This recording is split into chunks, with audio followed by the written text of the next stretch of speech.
In a fancy private music school in China, there is an ongoing rivalry between the students that play classical European music and those that play traditional Chinese music. The classical music team thinks the traditional Chinese music players are tacky. In return, the Chinese band thinks the classical orchestra members are pretentious. Their mutual distaste for each other is so present in everyday student life that the teachers have put up a metal gate at the Chinese music department hall to stop them from mingling with their precious classical kids, because the arguments sometimes even cause actual physical fights. The classical music students have the upper hand because the teachers pay more attention to them, since they think it's the kind of respectful music that has a real future. Thus, the Chinese music band has only 2 members left: Chen Jing, a quirky girl that plays the yangqin, and her best friend Li Yu, a percussionist. To make matters worse, Chen Jing has a crush on Wang Wen, a piano prodigy that plays classical music and doesn't even know who she is. One morning, some classical music players shock everyone by approaching the Chinese music students with an offer. Their band will be playing at an important music hall this week, and Wang Wen needs a page turner. The Chinese music students don't want anything to do with them, but Chen Jing jumps at the opportunity to be closer to her crush and accepts the job. Just because she's helping, it doesn't mean she's well accepted though. And on the day of the concert, they make her sit with a violin on the bus because the seat was reserved for the instrument. Being in a music hall is a whole new experience for Chen Jing, and while she watches Wang Wen play with hard eyes, she imagines herself playing in such a fancy place and having Wang Wen watch her in return. After the concert, Chen Jing tells Wang Wen about her own music and confesses that she likes him, but Wang Wen doesn't even recognize the name of her instrument and dismisses her as a waste of time. The next day at school, Chen Jing is so furious that she channels that anger into productivity. To prove Wang Wen wrong, she shall revive the Chinese music band and make it play on a stage. Unfortunately, the school refuses to provide resources for a project that they see as already doomed, so Chen Jing and Li Yu will have to do all the hard work themselves. They start by trying to attract the younger students with flyers and posters, but their flyers are ignored or laughed at, and the posters are scribbled on or covered by the classical music students. Chen Jing is ready to give up when Li Yu comes up with an idea. They could recruit the students from room 502, a group of 4 otaku girls that usually don't interact with anyone outside their dorm. This is how Chen Jing meets Yingzi, a shy girl that won't talk with anyone and only communicates with messages on her phone, Bebe and Tada, a pair of gamers, and Xiao Mai, the group leader who quickly tries to kick Chen Jing out of their dorm. Not ready to give up yet, Chen Jing remembers Li Yu's advice and offers the girls to buy them an anime figurine per week if they accept to join, a deal that immediately gets accepted. During their first official meeting, the group discusses possible names for the bands, but the girls don't like any of Chen Jing's ideas. They propose the name 2.5 Dimension to signify a blend between 2D and 3D worlds, since that's how otakus see themselves, and Chen Jing has no choice but to accept the name to make the girls stay. The next step is finding a decent place to practice, but the teachers once again refuse to help. Eventually, it's Li Yu who finds the solution. He bribes the security guard to let them have the practice hall after the classical music students are done. They get an hour after 9 p.m. when it's supposed to be closed and teachers won't be around.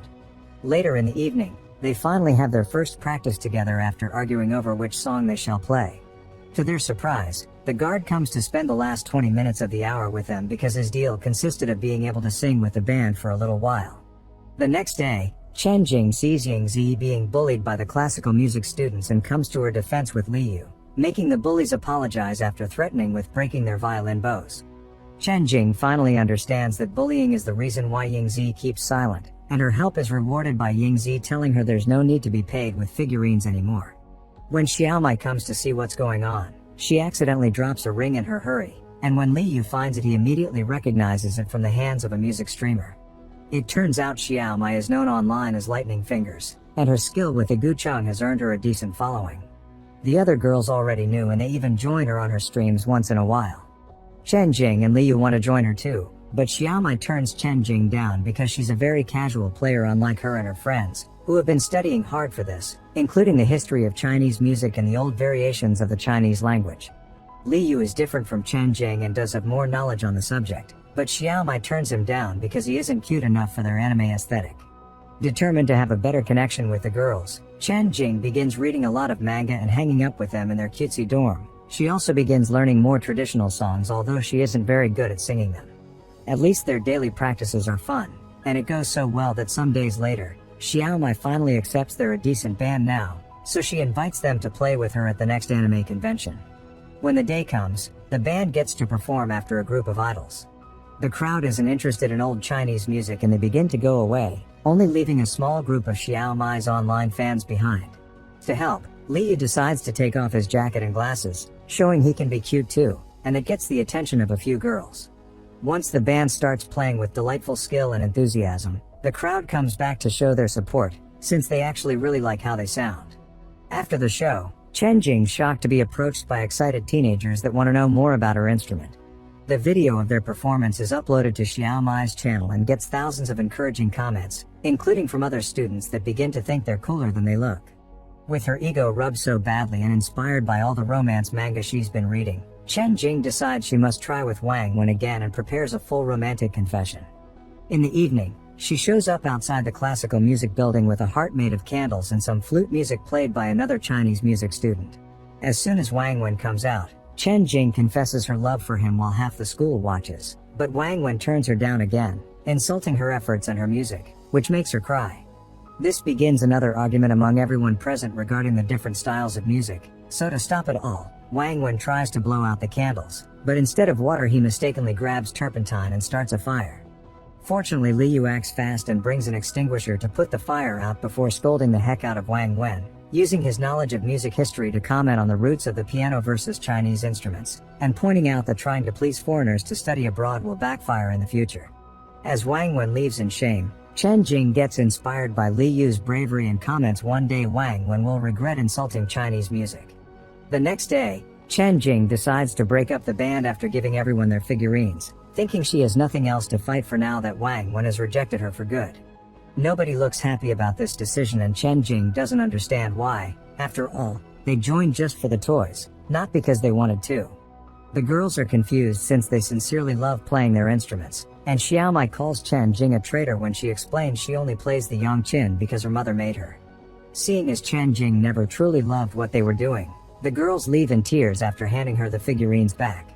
A few days later, everyone returns home for the summer vacation. For the otaku girls, this is an incredibly hard time because they're ignored and shamed by their families for their tastes. Liu is stuck in a summer institute because his parents want him to study abroad, and Chen Jing has to deal with her mother Mrs. Chen playing traditional Chinese music all the time, which makes her feel guilty about the whole fiasco with the band. Tired of what feels like lots of pressure, Chen Jing tells her mother that she wants to quit learning yongqin, to which Mrs. Chen responds with a simple okay. This lack of reaction shocks Chen Jing, and when she points out that her dad said her mother always wanted her to learn yongqin, Mrs. Chen laughs. It turns out that's what Chen Jing's father had thought simply because Mrs. Chen asked for Chinese music while she was giving birth, but she doesn't mind if Chen Jing isn't interested. However, she also thinks Chen Jing won't able to quit the instrument even if she tries because the yongqin guided her to this world, so they're destined to be together. Chen Jing spends the rest of the summer thinking about this and reintroducing herself to her instrument. When classes start again, it is announced that the Education Bureau is organizing a youth concert, and the teachers want the classical music students to play. It's also explained that their middle school won't accept any more students starting next year. This angers Xiao Mai, who jumps in to defend the Chinese music program and demands to be allowed to apply to play at the youth concert. When the teacher reminds her she needs a band for that, Chen Jing also jumps in and says they have one, getting the support of the other otaku girls and Liu. This enthusiasm inspires other Chinese music students to offer their support as well, yet the teacher still turns them down, explaining the school's reputation can't rely on a ragtag band that hasn't practiced together like the classical music guys did. After the teacher leaves, the classical music students make fun of the Chinese music group for their dumb hope, starting yet another argument.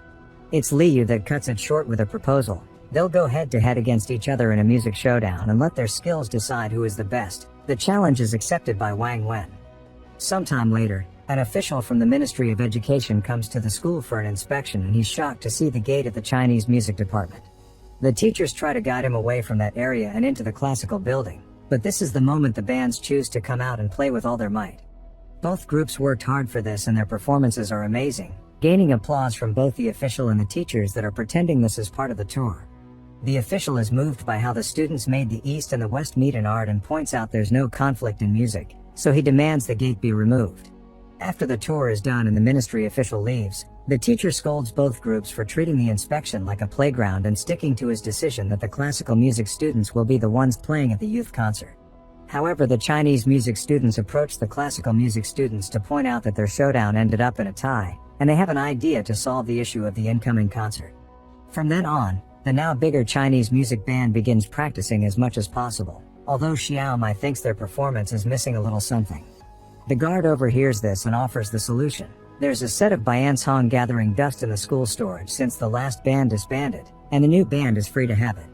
When they're not practicing, the band also starts hanging out together as true friends, prompting Beibei and Tata to realize Liu likes Chen Jing and tease him for it. The day of the concert comes, and the plan is ready to go. The classical music students enter the hall for their performance, but once they're inside, they give all their passes to another student who takes them to the Chinese music band that is waiting outside.